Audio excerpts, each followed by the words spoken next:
para sa karagdagang detalye kaugnay nung barkong lumubog sa Tingloy, Batangas sa kasagsagan ng Bagyong Nina.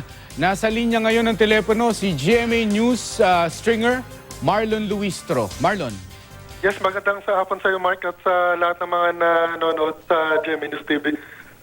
Bali sa latest na information nga na nakuha natin ay nagpapatuloy pa rin ang sinasagawang search and rescue operation ng Coast Guard para sa mga 18 nawawalang crew ng barkong MV Starlight Atlantic.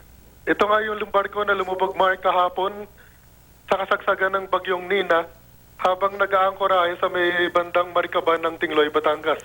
At batay na nga rin sa nakausap natin na survivor na si Ricky Lalen na siya na ring chief engineer nitong barko. Ang nangyaring araw ay mag-aangkorahe na sana sila doon sa isang cove, doon sa bayan ng Tingloy, nang bigla na lang umanong sagupain sila ng malalakas na alon.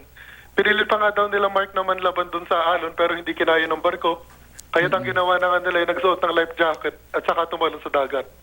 Matapos daw na nangyari na yung, Mark, ay hindi na nila nalaman pa yung mga sumusunod. Hanggang sa unti-unti na silang inanot nung alon doon sa may pangpang kung saan doon na nga sila inirescue ng mga residente na siyang nakipagbigay alam naman sa Coast Guard. Marlon, pwede mo bang i-describe sa amin yung challenges na pinagdadaanan ng search and rescue operation? Gaano ito kalawak gaano kalawak yung sakop ng kanilang pinaghahanapan at gaano ito kalayo sa pangpang halimbawa? Maalon pa rin ba ang dagat? Yes, sa pagkakaalam lang natin na Mark, talaga na lampas tao pa rin yung pinagkalubugan itong barko at isa sa mga challenges nga nila. Kagaya na lang nung kahapon sinubukan ng mga pulis na umenter doon sa area pero talagang sobra ang lakas nung alon na ano. At batay na natin sa ikinikwento nung survivor, talagang parang kumbaga pinipit sila pa itaas nung alon sa lakas nung... Talagang lakas lang ng alon ang naging problema, Marlon. Walang naging mechanical problem o wrong call ng kapitan ng barko. Walang ano ba yung update sa investigasyon ng dahilan ng paglubog ng barko na yon?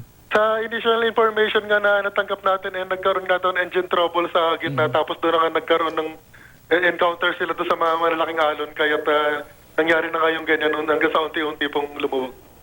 Kamusta yung pamilya ng mga nawawala? Lahat sila na-imporma na at paano naman sila inaalalayan ng mga otoridad?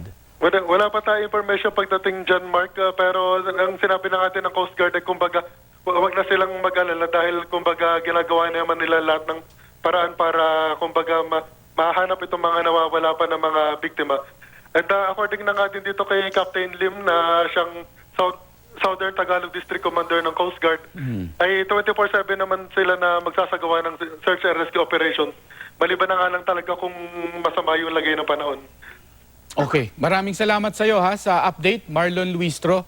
Yes, maraming salamat, Mark. GMA News stringer.